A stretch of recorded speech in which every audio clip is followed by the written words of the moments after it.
Spelman was a finishing school, and I had as much business there as I had in the White House. And I guess that's putting it mild. Because I didn't need to be at a finishing school, I needed to be somewhere where I could work. And ultimately, I found Spelman was a working school. There were as many people there working as I was, working your way through college. A joyous adventure. And people were kind, the professors, even the president, Dr. Reed, encouraged you. And if you acted like you had a brain, they'd work you to death. They were on your case and giving you opportunities and things to do, making things available for you. And I loved Spelman, although they called it a ranky-dank university or college, because it was, for the people who had money. Well, I didn't have any money. I went on a hope and a prayer. And that was about what I had with me in my satchel. But as I tell young people now, if you wish to do, God will somehow make a way for you. My junior year at Sycamore High School, a young lady came here from Atlanta, Georgia. Her name was Edith Wimbish. She later married Thomas, Edith Wimbish Thomas. And she was my homeroom teacher in 8th grade.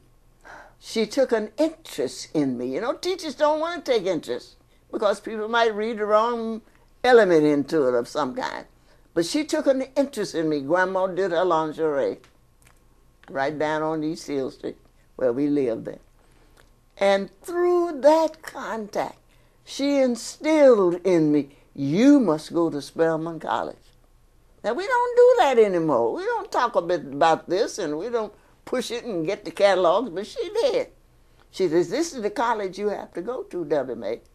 Everybody called me Dovey May. And sure enough, I did.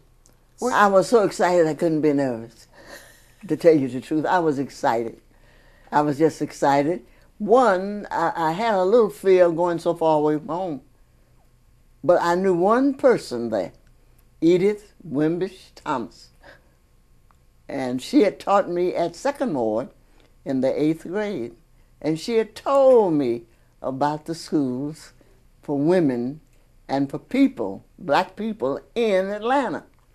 She was a very pretty young woman and took an interest in the students. Several of us ended up going to Atlanta colleges. It's all through her. And she helped me so when I got to Spelman. Man, she put me on. She put me on. She just helped me in every way. I wouldn't have made it. I doubt if I could have made it. Really? But she and her mother, who was a retired school teacher, gave me clothes, took me the things that I needed to be exposed to, which I think is so important, and made me welcome in their home. And of course, they were the so-called first families of Atlanta, the Wimbish family. So what happened after Spelman? I got totally turned around. I met two people, Miss May Neptune of Ohio, Miss Fern Rockefeller. And when you go to Spelman, if you got to meet somebody, meet a Rockefeller. Because they have to endow it. She had me working in the office. I did her lingerie. I corrected papers for Miss Neptune.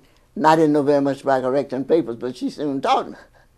And it just enlarged me, I was into everything.